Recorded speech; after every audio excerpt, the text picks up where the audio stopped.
All right. All right, everybody. Welcome. I'm just going to wait another minute or two as people are coming in, but welcome. And let you know that the chat is open if you want to tell us where you're joining us from today as we wait just another minute. And remember, to select in the drop-down box everyone in the chat, but love to know where you're from. I'll tell you I'm joining you from Atlanta, Georgia. Yes, I am. All right. Okay. Let's go ahead and get this started. So again, everyone, welcome to today's webinar, How Unlocking the Nucleus in TNBC Biomarkers Could Change the Game for Black Breast Cancer Patients. I'm Megan Claire Chase, and I am SHARE's Breast Cancer Program Director and host of our BC Life podcast. Plus, I am also a breast cancer survivor. So before the presentation begins, I'd like to tell you a little bit about SHARE for any of the newbies out there. We're a national nonprofit that supports, educates, and empowers anyone diagnosed with breast or gynecologic cancers and provides outreach to the general public about signs and symptoms because no one should have to face breast, ovarian, uterine, cervical, or metastatic breast cancer alone. For more information about upcoming webinars, support groups, podcasts, and our helplines, please visit our website at sharecancersupport.org. Now, we have a few housekeeping reminders for you.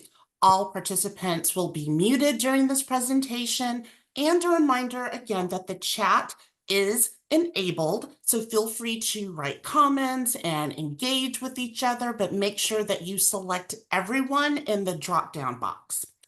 Now, once our fabulous speaker, Dr. Melvin, finishes presenting, we'll begin the Q&A discussion. So please submit any questions through the Q&A section at the bottom of your screen.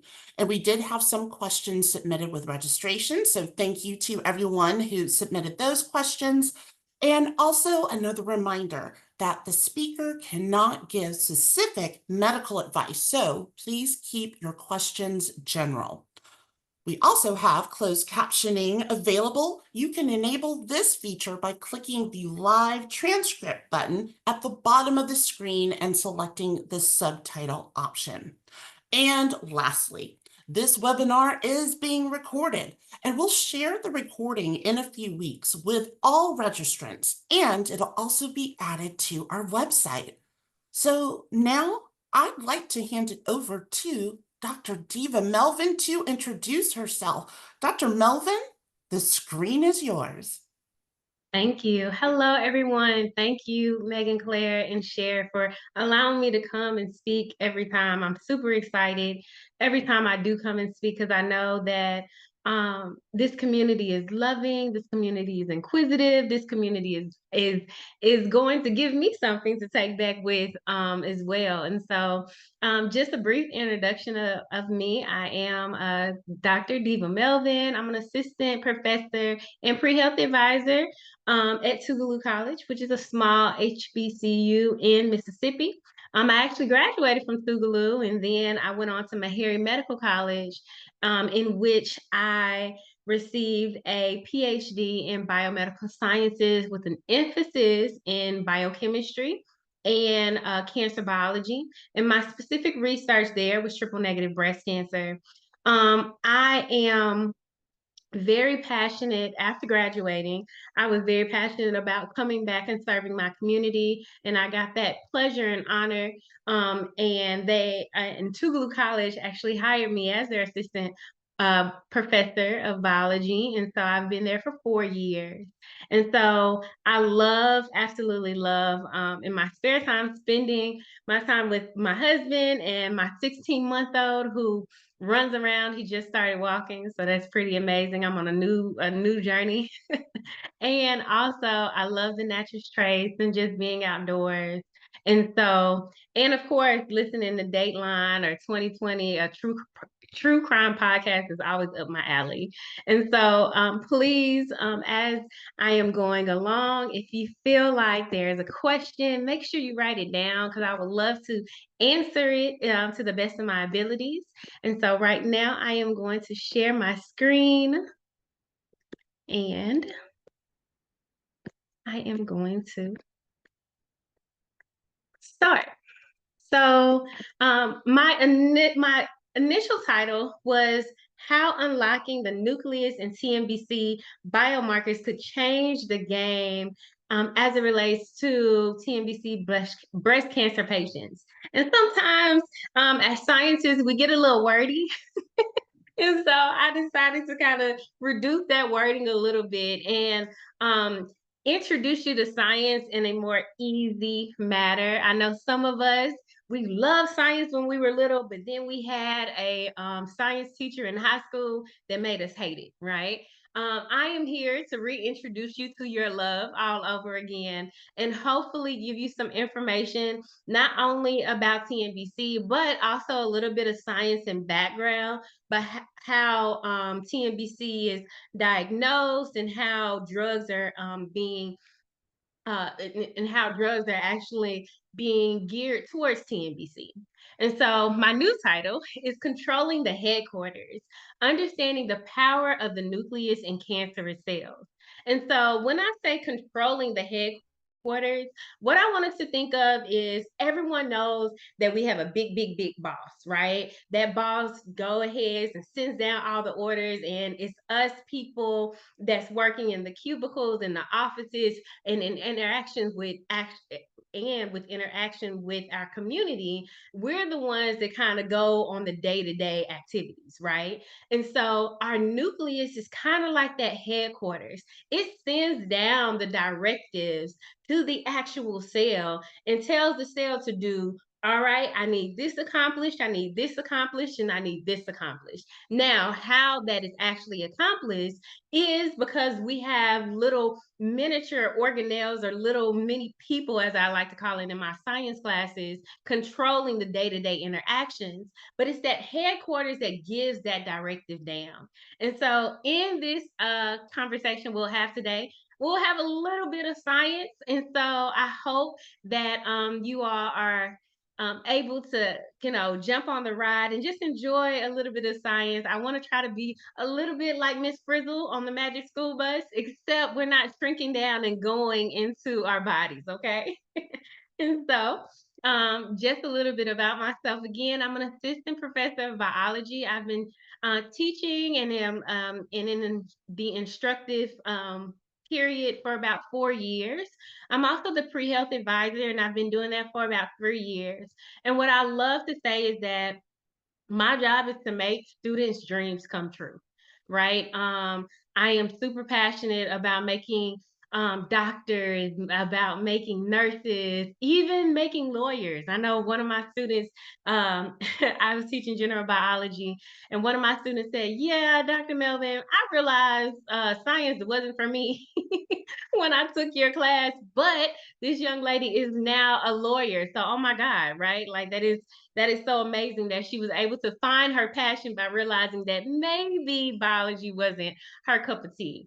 And so the courses that I teach at Tougaloo include general biology 1, cell biology. I teach a little bit of genetics. I teach biochemistry, introduction to biological research, and ethics, medicine, and technology.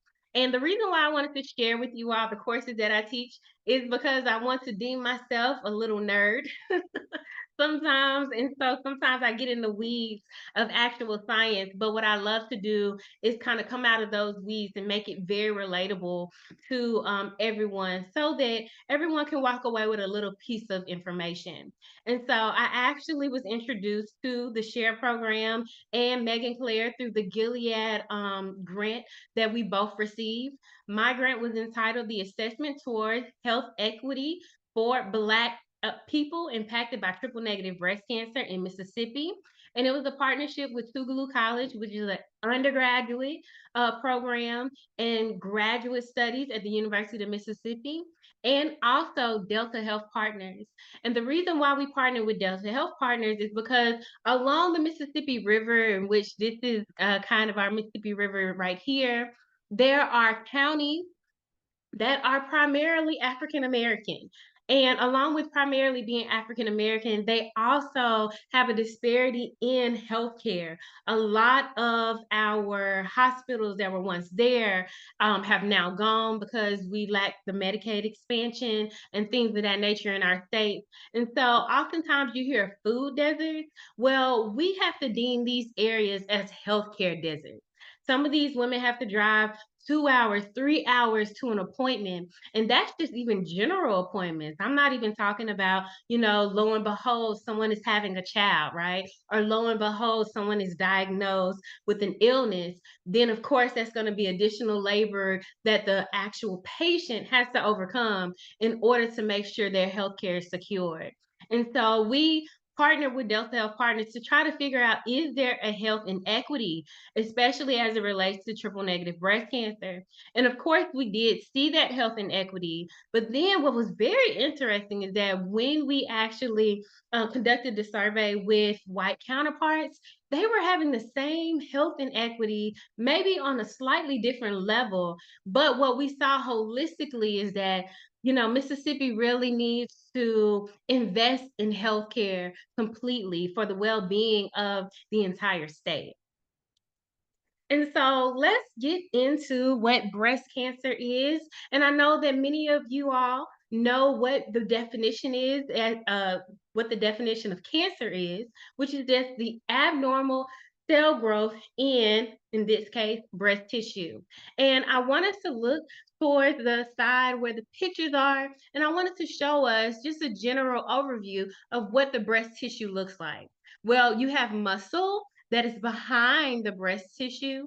And then you have your ducts and you have your lobules. And those ducts and lobules, they are going to expand and decrease monthly. And then and for women who have been pregnant, those are actually going to fill. Those lobules are actually going to fill with milk in order for a woman to actually breastfeed if she so desires. And so these ducts actually allow for the milk to travel out of the lobules into the nipple so that the infant could receive it.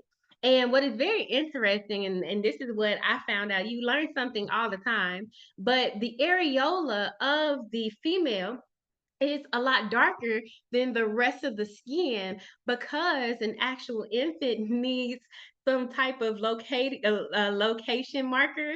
And so they know to go towards the nipple because the areola is darker than the other parts of the skin.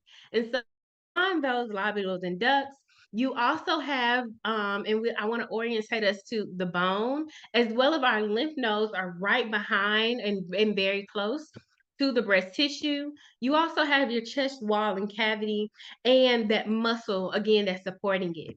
Now, you can have a breast cancer lesion that develops either in the ducts or the lobules. And either way, this growth is going to form.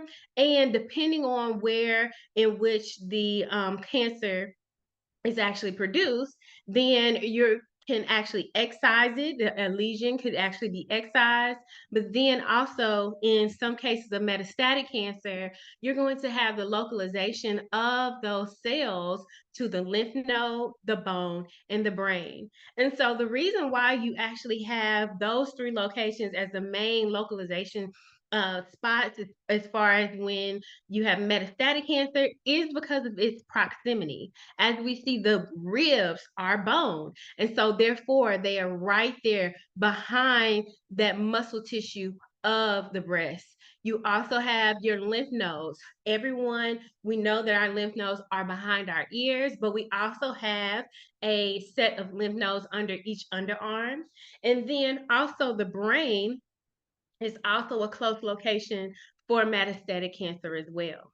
Now, if breast cancer is diagnosed and is identified, then there are going to be three markers for breast cancer that our doctors are going to look for. One is going to be the estrogen receptor. The second is going to be the progesterone receptor, and also the human epidermal growth factor receptor. And some people might ask, well, why are they looking for those? Well, remember when I told you all that the lobules and the ducts, they expand monthly and especially when a female is pregnant? Well, it's the estrogen receptor and the progesterone receptor, as well as the HER2 receptor that signal for that expansion. And so you're going to have an increased number of the estrogen, the progesterone, and the HER2 receptor in the breast tissue.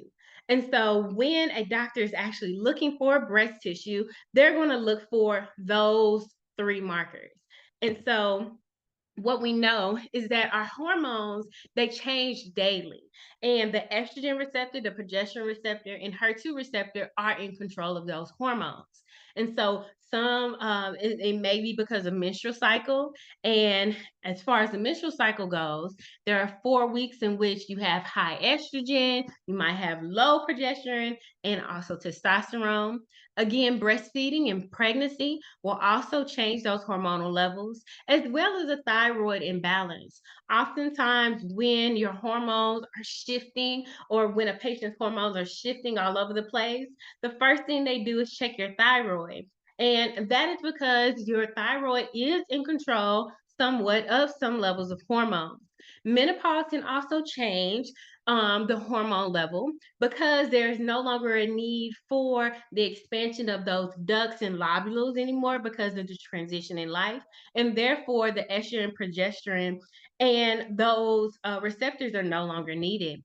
Stress also can do this to us too, ladies and gents. And so we have to be mindful of saying, okay, hey, I'm stressed out. Let me go take a walk, or let me go and color, or let me go and play with my children, or let me go and laugh at a funny joke, because stress can also change and control hormonal imbalances. And also living and lifestyle changes. And those living and lifestyle changes can include food, right? But then also living and lifestyle changes can include the environment in which we live. And so that is the reason why I was so interested in understanding and trying to figure out the health and equity of our women in the Delta region of Mississippi, because we know that in order to have a healthy life, you want to have those annuals, right? You want to have those annual check-ins with your doctor. You want to have the ability to go to a clinic if necessary. And so without those healthcare facilities, then also your lifestyle and your environment is going to shift, not because of anything that you might be doing, but because of the environment that you live in. And so, as we talk about the definition of breast cancer, we have to also categorize the different subtypes. And so, I know that some of us are familiar with these subtypes, but I wanted to just go into them. First, you're going to have your luminal A. And luminal A is actually positive for that estrogen and progesterone receptor. It's not positive for the HER2 receptor. And this is about 73% of all breast cancer cases. Now, it is the most common subtype amongst race, age, and poverty level. And it's also, if we were going to say what is the best worst case scenario, is going to be your best worst case scenario, because I have that estrogen and progesterone receptor that are present and therefore can be targeted. You also have luminal B. Now, the main difference between luminal A and luminal B is that it is positive for the HER2 receptor. And so this again is a good prognosis because you actually have targeted receptors to target as far as drugs. Then you have the HER2 enriched, which is negative for your hormonal receptors, your estrogen and progesterone, but it's positive for HER2 receptor. And it's the lowest rate for all races and ethnicities. But again, you have that target. And then the last one is triple negative breast cancer. Now, triple negative breast cancer, as the name suggests, is going to be negative for those three markers: the estrogen receptor, the progesterone receptor, and HER2. It is going to be the worst prognosis because there's nothing to target. And what we have seen is that non-Hispanic Black women and Blacks have the highest rate of this subtype in every age and poverty level. And so when we talk about cancer as a whole, once upon a time, cancer used to be say, oh, well, it's just an old person's disease, right? It's something that you get after old age.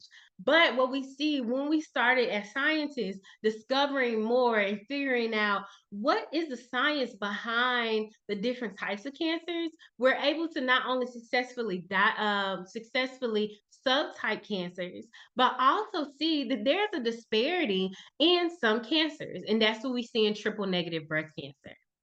Now, when we talk about diagnosis, prognosis, and treatment, the first things your doctors are going to look for on a clinical and pathological level is going to understand number one, the patient's age. And the reason why they want to understand the patient's age is to see that as we get older, our cells in our body also get older too, right? And so sometimes you can think about, oh my goodness, when I was 20, I was able to stay up all night and then go to work in the morning. And now when I am, if you're me, 32, 31, oh Lord, with the baby, you're like, I cannot do what I did at 20, right? And the same thing goes on from when you're 40, 50, and 60. And so all the way down the line, all the way to 110. And so your patient age is going to be an indicator of how old and how well your body is working.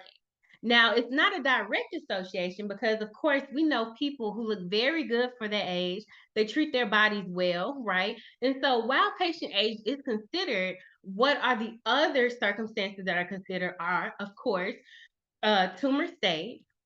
And ideally, you would like to catch this tumor stage at a very low stage, maybe stage one, because number one, the stage is going to tell you the extent of the cancerous growth and the spread. When you're talking about those lower stages, that means that the actual cancer is localized, and therefore you don't have to treat it as aggressively or as holistically as you would a more aggressive stage. Also, we're considering the lymph nodes. And again, when we looked at our image, we saw that our lymph nodes are very close to our breast tissue.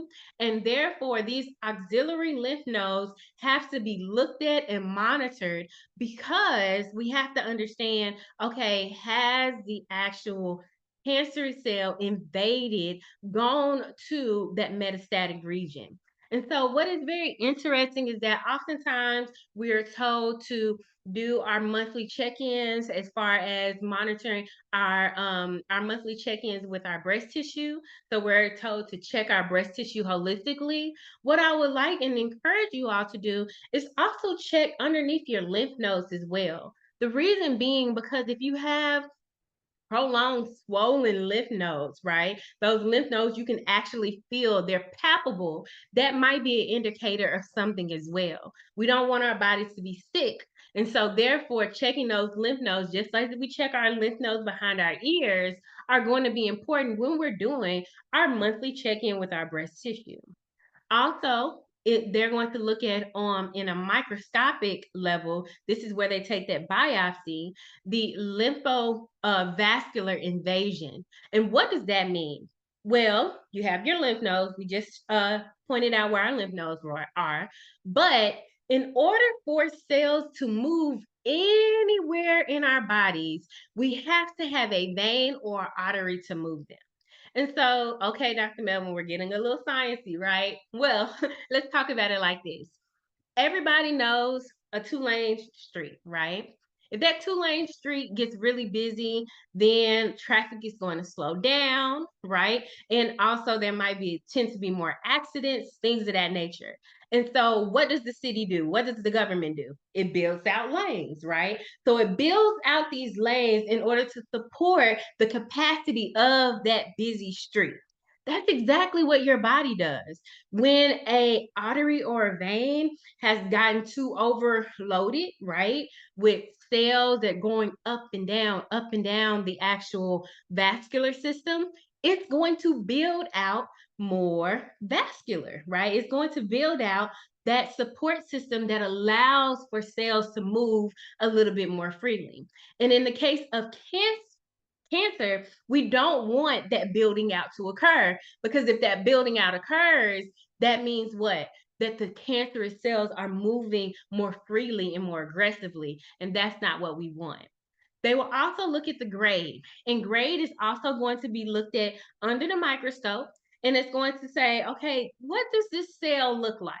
And so there are two types of cells, and one cell is going to be very circular, right? And when it's circular, that cell, it doesn't want to move. It doesn't want to move. It's happy where it is. Its environment is okay. However, if the cell spreads out like a star, right? It starts growing these little appendages, then that is a signal that that cell is trying to move to a different location. And in our case with cancer, we don't want movement, because movement is also associated with metastatic cancer. And so, along with our grade, we also consider hormonal and HER2 receptor presence. And we talked about that. It's going to allow us to classify the actual breast cells in either luminal A, luminal B, HER2 enriched, or triple negative breast cancer. And so when a doctor is actually looking holistically at a patient, these are some of the important factors and features that they're going to consider. And so when we talk about our triple negative breast cancer, we are going to have the absence of our HER2 and our hormonal receptors. And most of the time, triple negative breast cancer patients are young, they have advanced stages, and they have unfavorable histopathology. And histopathology is simply what is seen under the microscope. They're going to have a grade of 3 or higher, and they're going to have a high proliferative index. And what does proliferative mean? Proliferative simply means growth. Growth means that we're growing bigger. Okay. Now, also, they're going to lack tubal formation, which is interesting, because if I don't have tubal formation, then how are these actual cells moving? Right? That's going to be a question. And then there's going to be an increase of metastatic rate, which simply means that these cells are more likely to move to the lymph node, the bone, the brain, or wherever. And so triple negative breast cancer patients also have an increase in localized recurrence during 3 years after treatment, and an increased death rate. And so we know these facts to be true, right? And so now it's like, okay, Dr. Melvin, you've told me all of this, negative science behind it, or the bad news. Give me some hope, right? And so hopefully I can do that. And so what we know is that triple negative breast cancer cells, 80% of them are considered basal-like breast cancer. And what does basal-like breast cancer mean? That they, of course, do not have hormonal or HER2 receptors. But what we do know about our basal-like breast cancer is that they have an increased epidermal growth factor receptor. They have a decrease in your BCL2 presence. And BCL2 is simply, um, think about a stop sign, right? BCL2 is saying, hey, stop growing, right? Or either die. Well, if you don't have that stop sign there, then cells are just going to move up and down or do whatever they want to do. And that's going to be negative for our cells holistically. They also have an increase of P53 and Ki67 present. And what Ki67 does is tell the cells to grow bigger and bigger and bigger. And our P53 tells the cells to move. And so you have signals that say, okay, don't grow bigger, right? Move further. And you don't have that stop sign to say, hold up, these cells are not supposed to be doing this at all. And so, how I like to think about drug treatment and targeted therapies is that each cell is going to have markers or identifiers on its surface and inside to tell us what kind of cell it is. And so now we see this little house, right? And you're like, okay, what in the world does this house have to do with cells and breast cancer? Well, a house is going to have a couple of things that indicate what type of house it is, right? You might look for the color of the house. Oh, my aunt, her house is pink, so I know to look for the pink house, right? Also, you might have one story or two story. Oh, my aunt's house is the only two-story house on the street. But what a house is always going to have is you're going to have a numerical number, right? That is on the side of that house to tell you exactly what number that house is. And in this case, it's 3025.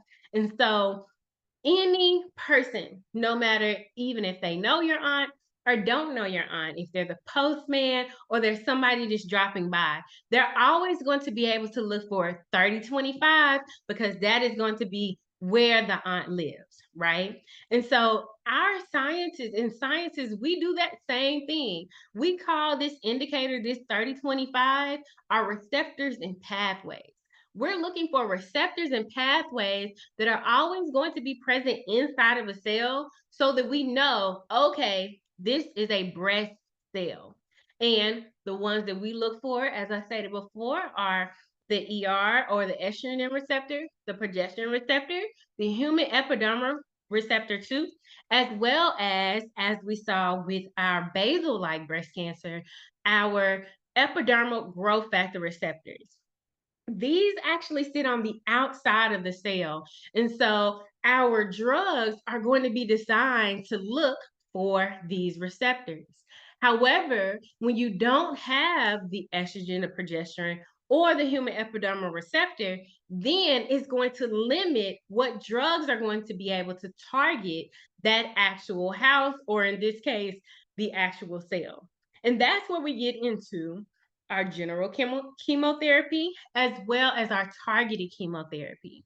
Now, general chemotherapy are going to target all cells that are dividing, and it's going to stop growth of cells based on damage, DNA, as well as basic cell structure. So, why is that problematic? Well, because our cells are growing, even our normal cells, let me say, are growing and dividing all of the time, right? That's how we know that a body is living if there is cell division that is happening all of the time. Well, what we see is that our cancerous cells are really, really good at dividing, right? They're really good at growing. And so our normal cells and our cancerous cells are going to look the same in that regard. But what might be different is with our cancerous cells, you're going to have a lot of DNA damage, a lot of mutations, because what is key that our body does really well is not only divide our cells, but copy our cells identically. That's not what cancer cells do. They don't care about copying identical, they don't care about copying identical cells, right? They just care about the cellular division. And so our cancerous cells are going to look abnormal because the DNA is not right, right? And the DNA is what creates a cell. And so they look abnormal in comparison to a normal cell. And so that's why our general chemotherapy, a lot of them are going to be DNA damagers and DNA chelators, which means they're going to try to gather all of the damaged DNA together so that the cell signals for death. Versus our targeted therapies. Our targeted therapies are going to target or mark exact houses or cells in this case because they have an exact marker. And so with TNBC cells and TNBC in general, we lack that targeted therapy because our markers are going to be limited. And so let's think about our TNBC characteristics and markers. We talked about the lack of the estrogen receptor, the progesterone receptor in HER2, but in our TNBC cells, if they're basal-like cells, then they might have the expression of the epidermal growth factor receptor. So that is a winner for us, right? We can actually target that. But what we also see with TNBC is that BRCA1 is mutated. And so oftentimes you might hear what BRCA1 is, but not the science behind it. And so I want us to look at our pictures here. With a BRCA1, normally on a day-to-day basis, our cells are interacting with different chemicals, right? They might be interacting with different materials. They might get a bruise or a bump that causes a DNA break. That is normal. Our cells know how to handle it because we have genes like BRCA1 and BRCA2 that successfully identify that break and then repair it like we see in red, right? However, in TNBC, for some reason, BRCA1 and BRCA2 have high levels of mutations. And so you have a lot of damage to the DNA. And when you have a lot of damage to the DNA, your body is always trying to fight to repair it. And sometimes those repairs are detrimental to the body. Also, like I stated before, you have P53. Now, P53 mutation, what it signals for is a stop in angiogenesis and metastasis. All right, we're going to pause a little bit and talk about what angiogenesis is. Remember when I talked about that vascular system? Angiogenesis is just like the vascular system. We have new arteries that are actually being formed because of angiogenesis. And so P53 stops that when it signals that the body is not doing it for a purpose. P53 actually signals the body to create apoptosis or cell death and also stops the cells in the cell cycle. And so our cells in general, they go through phases in which they don't grow and they grow, just like our own bodies, right? Often when we see let's just we see a little baby, right? They're gonna grow so much, right, in the first 16 years of life. And then once they hit about 16, 17, depending on if it's a boy or a girl, they might have another growth spurt a little later, or they might stay 5'1", like I have, and for the rest of their lives, right?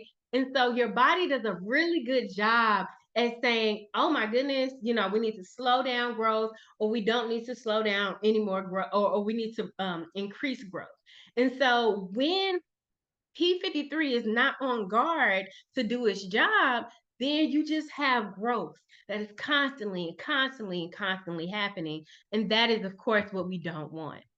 Now, EGFR, or the epidermal growth factor receptor, it controls growth and movement. Remember when I told you all about those circular cells or those star-like cells? Circular cells are going to stay where they are, but if you see under the microscope, this cell right here that almost looks like a star is stretching out in different locations. And that's because it's trying to find a different area in which to grow. And what we see in our TNBC is that the epidermal growth factor receptor is present and overexpressed in 80% of our TNBC and 40 to 50% of basal-like. And so we know that this receptor is a problem for our triple negative breast cancer patients. And that is the reason why a lot of drugs might target that receptor. Another receptor that might be targeted is called VEGF, or the vascular epidermal growth factor receptor. Again, it controls angiogenesis and cell growth and these new arteries that have to be developed. And the last thing that might be a marker for some patients is c-KIT or basal cytokeratins. And these basal cytokeratins are going to control movement.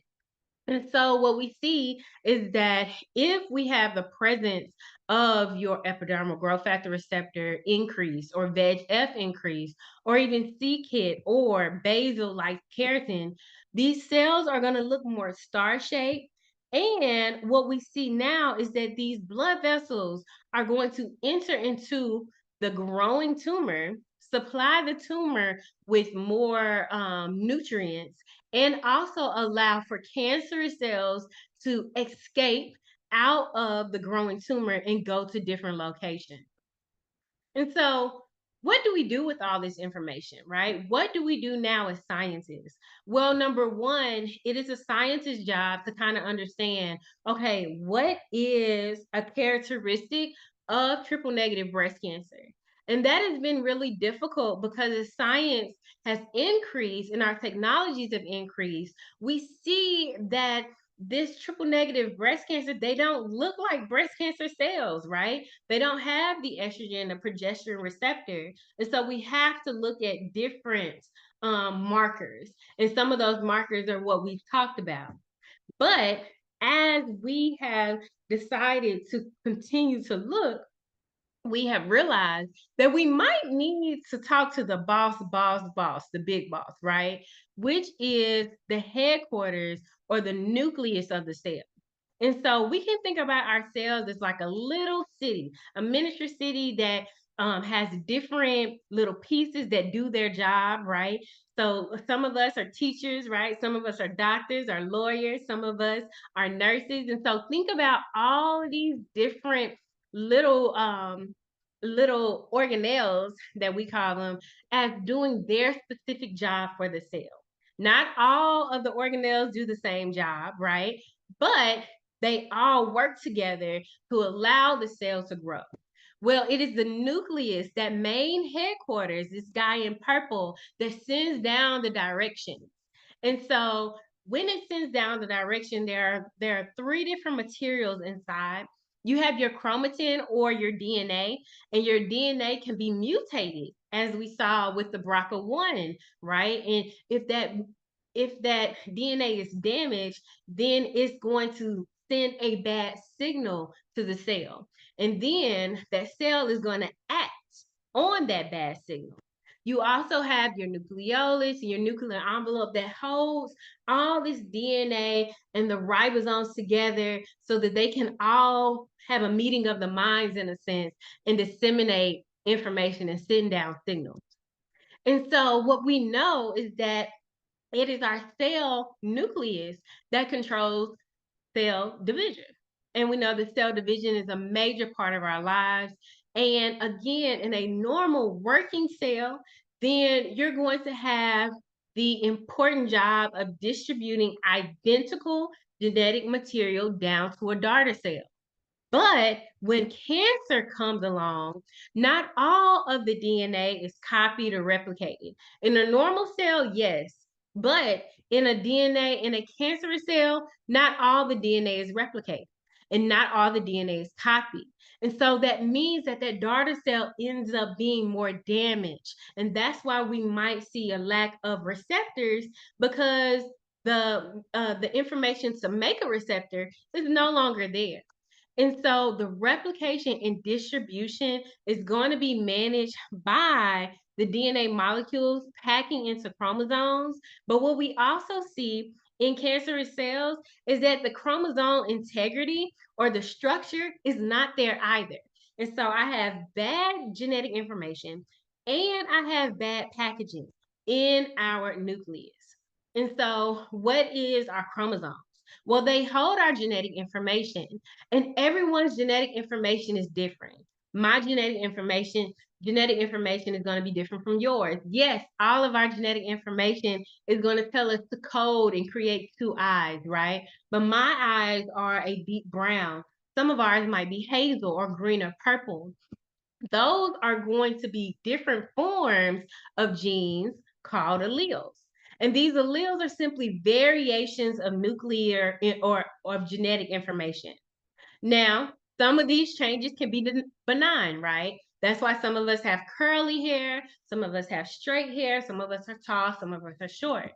However, sometimes these allele changes can be malignant and detrimental to the well being of the cell.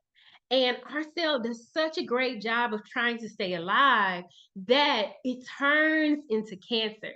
The cell wants to survive so bad, even with the malignant and detrimental changes that the actual allele has.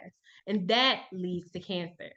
And so now scientists are exploring the nucleus. We know that there are markers for TNBC that are somewhat okay, but what we don't know is how many new genes we can identify specifically for triple negative breast cancer, especially Black women. We know that in Black women's case, that the BRCA1 and BRCA2 mutations are relatively high. We don't know why, right? And we also know that the epidermal growth factor receptor is expressed. But again, we don't know why. And so if we tap into the nucleus of the cell and understand what's controlling the growth and movement of the cell, we're going to do a much better job. And so, in my summarization, new genes are needed to identify what is decreased and increased in cancerous cells to compare to our normal cells, so that we can control headquarters. Thank you all so much for listening to me. I'm going to stop my screen now and I am open for questions. Oh my goodness. I like how, oh, where'd Oh, she go? I'm right here. I'm right here. I'm right here. Oh my goodness. I like your visuals Mhm. and analogies that is super helpful. So going back to your slide for subtypes, we had Jaquita. She said that the slides for subtypes, that the HER2 was not Mhm. showing as HER2 negative for on your slide. And I thought it said that. But just wanted to make sure. Do you see it? Do you see it there, Jaquita? So I think just might have missed that last part there. So it is there. So just wanted to make sure that everyone saw on your subtype slide the ER, PR, and HER2 negative is Mhm. also on that slide. Mhm. All right. So let's just get right into it. I thought this was an interesting question as we think about TNBC and the biology and racial differences. Okay. So, this person, they were diagnosed with TNBC stage 3B. Would Mhm. the biomarkers be the same for white women as they are for Black women? I'm gonna say yes and no, and I know that's not the answer that we want, because one thing that we do know that there is, depending on the actual um, histopathology. So when they look under the microscope, you might have some epidermal growth factor receptor that has an increased expression in both African American and white women, right? The epidermal growth factor receptor is present in both TNBCs of white and Black women. But what we do see is that BRCA1 and BRCA2, those mutations are seen to correlate higher with Black women than with white women, right? And so, what I would encourage is maybe a genomic analysis of the actual the tissue of the breast cancer to kind of see, okay, do I have more expression of maybe BRCA1 or BRCA2, or is my pathology the same as other ethnicities impacted by triple negative? Thank you. Um, let's see. So, when we think about recurrence and prevention, I always struggle with that word prevention when Mm, used in talking about cancers and then specific subtypes of cancers. mhm, Um, do you think that there will ever be a way, especially in TNBC, since there is no like post treatment to mhm, help lower the risk for recurrence? I'm not going to say prevent, I'm going to say lower the risk of recurrence. Do you mhm. think in the research that's happening, like within the nucleus, if we can figure out what's going on in there, that will officially prevent, like that to me would be the term Right. used then. What are your Because they thoughts? can be looked at as prognostic markers, right? Mhm. So one thing that, again, what we see is that, just like that house, we see that we can look for specific things. Right now, with TNBC, we are still trying to find out those specific markers to look for. Hopefully, by unlocking the information in our genome and in the nucleus, we can see, okay, no, this is a specific marker for TNBC. But that is what researchers are trying to find out right now, right? We've looked on the surface of the cell. We can't necessarily find what we need.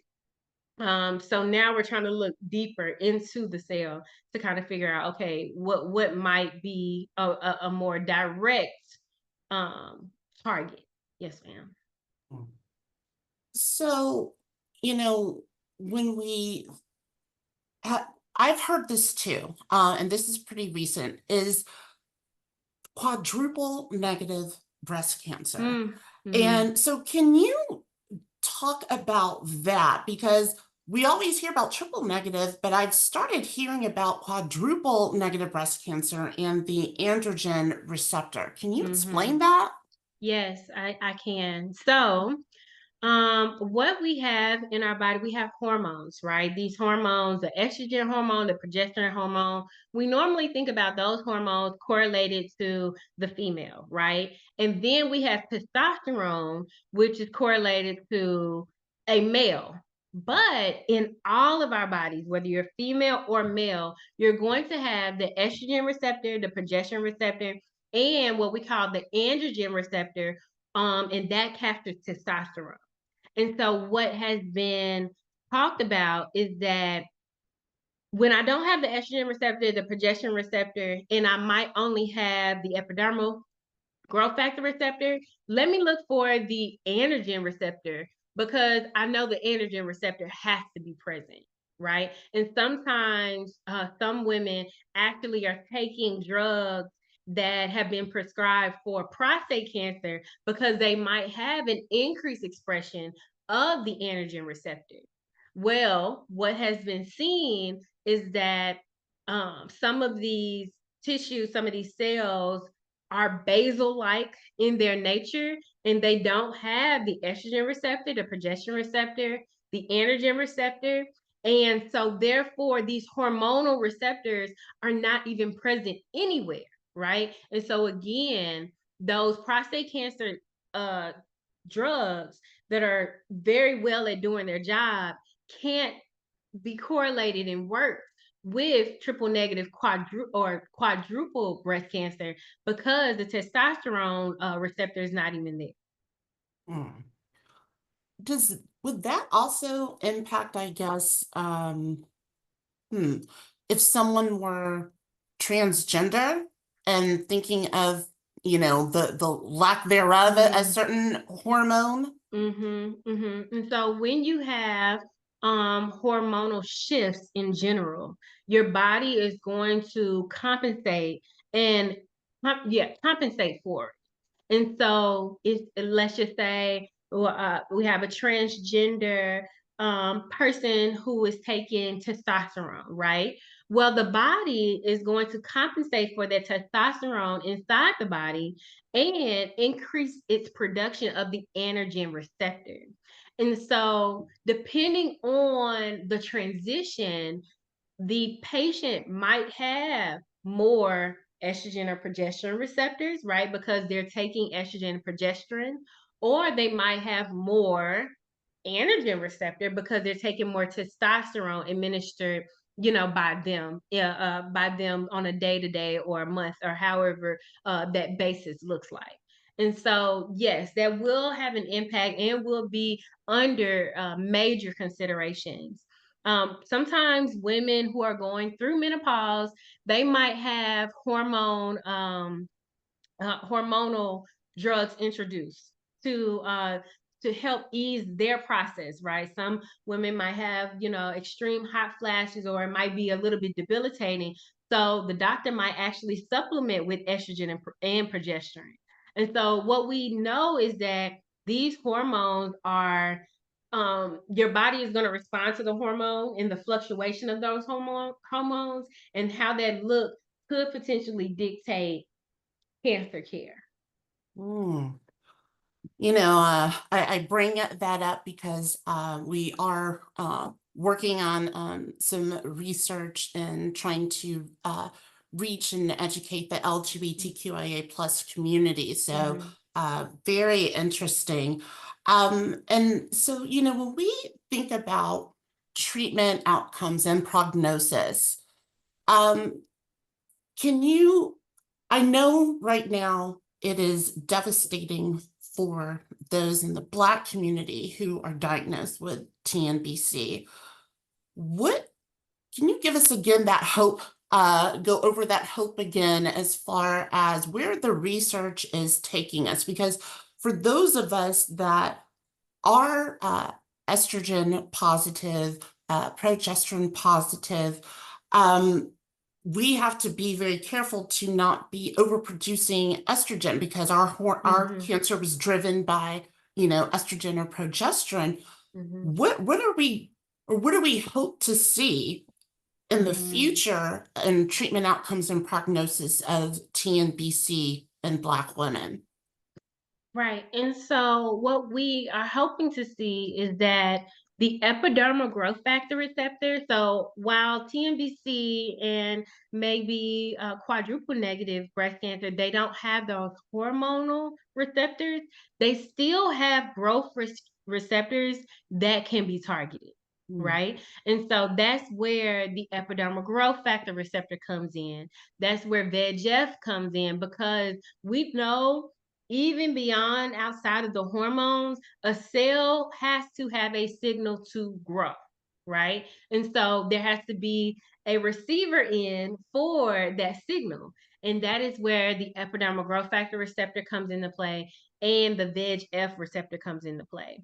And so there are drugs that target epidermal growth factor receptor and VEGF. Um, Hopefully, there will be more to come on the market specifically for triple negative and breast cancer patients because what we've seen is that trying to use some of the drugs that actually target epidermal growth factor receptor for other cancers might not work as well, right? And so that's why there's, a lot of study surrounding VEGF and epidermal growth factor because we know that is a key to limiting and stopping the growth in the cell motility. It's like it can take so long, but Yeah. before something new has been developed, gone through the Mm-hmm. clinical trials, and Mm-hmm. and then officially, FDA approved. But then will patients be able to afford them? I mean, just Exactly. So so many many. factors that go into that, and it's like we wish everything could speed up because Mm-hmm. until then, we're still going to be having people diagnosed with triple negative or quadruple negative. As we wrap up, what are, I guess, like a question or what would be like your final takeaways from this presentation that those who are listening live or those who are watching this on demand can walk away with and maybe have a conversation starter with their oncologist or their friends and family? Well, a couple of things that I would like to say is that the science is it's slow, but it's getting there, right? We understand as scientists, as researchers, that there needs to be more aggressive analysis, especially of the nucleus, because it's untapped potential, right? Mhm. Something is there, and we just have to tap into it because these cells, they don't do things by themselves. They have a headquarters that gives them the message. Now, another thing would be asking the question about family history, right? BRCA1, BRCA2 are also associated with familial mutations, which means that mom, aunt, cousin, grandma might have actually had the BRCA1 mutation and were diagnosed with maybe cervical cancer, right? They might not have been diagnosed with breast cancer, but that association is still there. So understanding family history can also empower us as well. And even beyond, as the science progresses, what we can do in empowering ourselves is live the best and healthiest lifestyle we possibly can.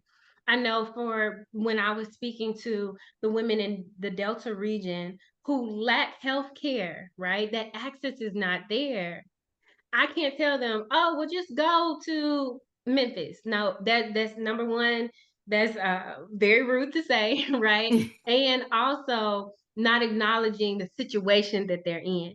Right. However, what we can empower them to do is when there are healthier options, choose them, right? When we are deciding whether we take our kids out for a walk, do that walk, right? Not just as an investment in familial relationship with your child and you or with your, niece or you or whomever, but just it's paying back into yourself little by little, right? Um, a river wasn't made in one day, Rome wasn't built in one day, right? And therefore, that's how we should look and invest in our health too. These dramatic changes that sometimes people try to charge you to do all at once may not be what's best for your body right then and there and realistic. But that payment into yourself, walking or, again, well, let me not grab that soda. Maybe I can grab a tea. I'm going to put honey in it, but I'm gonna reduce on my honey, until we get to the point of, until we get to the point of like, okay, well, I can see this paying back, right? It takes, you know, 2 to 3 months to actually see a physical change. We understand that, right? Just think about it like like that, and your body is going to repay you. It's going to feel better, so it can repay you better as well. I love that, and I would also say too, keep that line of communication open Yes, with your care team as yes, well. Because something I think that some of us have experienced, we may have different symptoms or different signs mhm, that something is wrong that uh, may not be like apparent that it yes, is for a specific type of cancer or breast cancer. So we cannot thank you enough, Dr. Melvin, for taking the time to give such a wonderful presentation to help educate us on where the yes, research is going yes. in triple negative and quadruple negative breast Mhm. cancer. And so everyone, we just want to thank you so much for joining us today. We will have a recording of this program available in a few weeks. So make sure that you check out Share's website for some upcoming events. As you can see, we've got a writing workshop, Let's Talk About It for breast cancer, and then a Let's Talk About It for Black women with breast cancer. And as always, we have our Share helpline for further questions. And don't forget, listen to our podcast episodes too. Follow us on social media. And as soon as this webinar ends, a survey will pop up. Please take that survey. It's anonymous. That helps drive our content for the programs that we provide for you. Again, thank you, Dr. Melvin, and this concludes Thank our you. webinar. Thank you all. You all have a wonderful rest of your day. Thank you so much. Bye.